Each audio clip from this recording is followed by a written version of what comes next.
another parallel between them is that they both feel, I know MC has talked about this in the past, was investigating Faust and the Faustian bargain and all of that last year.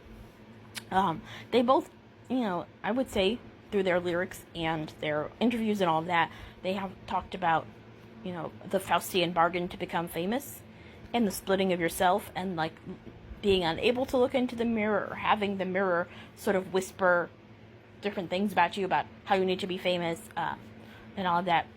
Obviously, this is from Antihero. Stare directly at the sun, but never in the mirror. And then Eminem has a really interesting song called My Darling,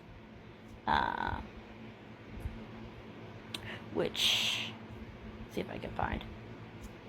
Where is this? I have a lot of different things I wanted to talk about.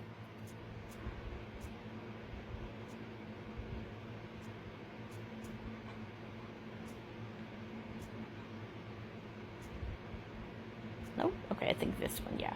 It's called My Darling, and it's all about like a voice in the mirror whispering, no one's gonna love you like I do.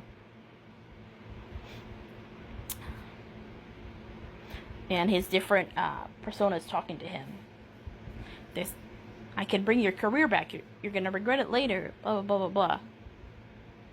You can't kill a spirit, even if you tried to. You sold your soul to me. Need I remind you? You remember that night you prayed to God you'd give anything to get a record deal? Well, Dre signed you. This is what you wanted your whole life, Marshall, right? Well, look at this house, look at this cars. So this is this whole thing. No one's gonna love you like I do. We were meant to be together, my darling, and if I can't have you, no one can, because I possess your soul, your mind, your heart, and your body. So it's all about that. Fuck this mirror. I'm not in the mirror. I'm inside me. Let you guide you. Put the gun down. Okay, I'm still alive. So am I too. I already killed you. I was just playing possum. I was just faking dead. You can never actually distract yourself from, or, you can't ever disassociate from this horrifying alter ego that you embodied.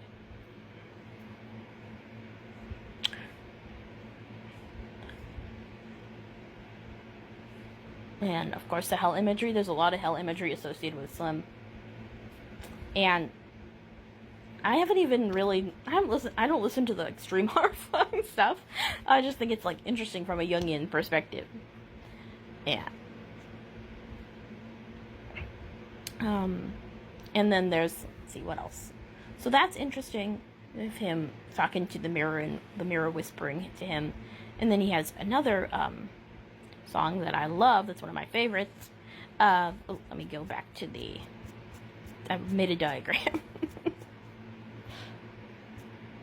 So he's this unreliable narrator who's continuously doing a meta commentary on his past work.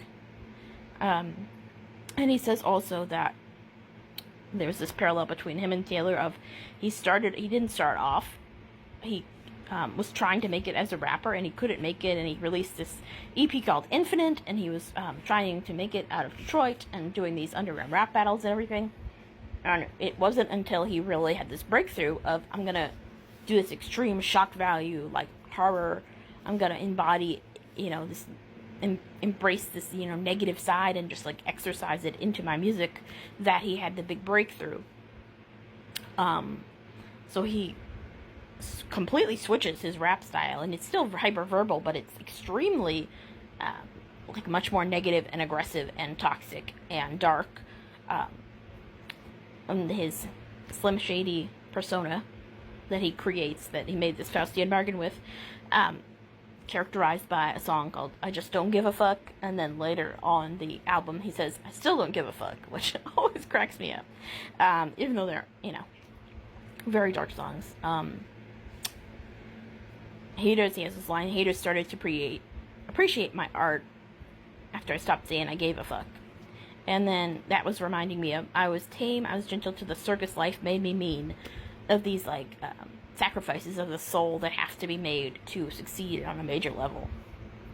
And then Eminem's also very concerned with meta performance art, who is responsible for how people react to art, who gets to say what art really means, regrets of things that you've put out there that you didn't realize were going to fan the flames of hate, feelings of alienation, writing and introversion.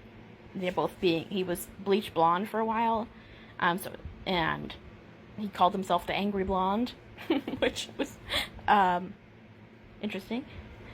And it was reminding me of Female Rage the musical, and how Taylor has always been associated with blondness, and she's always been simmering with female rage, but she hasn't said it out loud, really, until, she really started owning it. I think, obviously it was there, and, Speak Now and everything, but she didn't really start talking about female rage until the Miss Americana documentary, I think, and paralleling of past work, which others, of course, have noticed with Kendrick, too, who I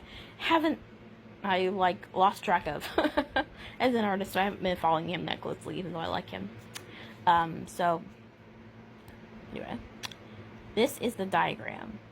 So, he has this Slim Shady album in 97, with a song called 97 and Bonnie and Clyde, which is about it's sort of like a phantasmagorical, dark fantasy of killing his very toxic relationship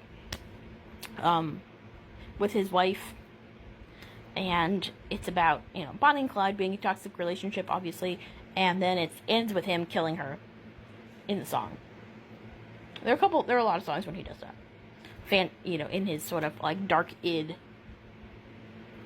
vision of this really dark fantasy. And he was also, I should note, during this time, an extreme drug addict, so that could also that also has to do with and he's since in recovery from that, but that has to do with some of the extremely no filter, horrifying shit that's just coming from the depths of rage.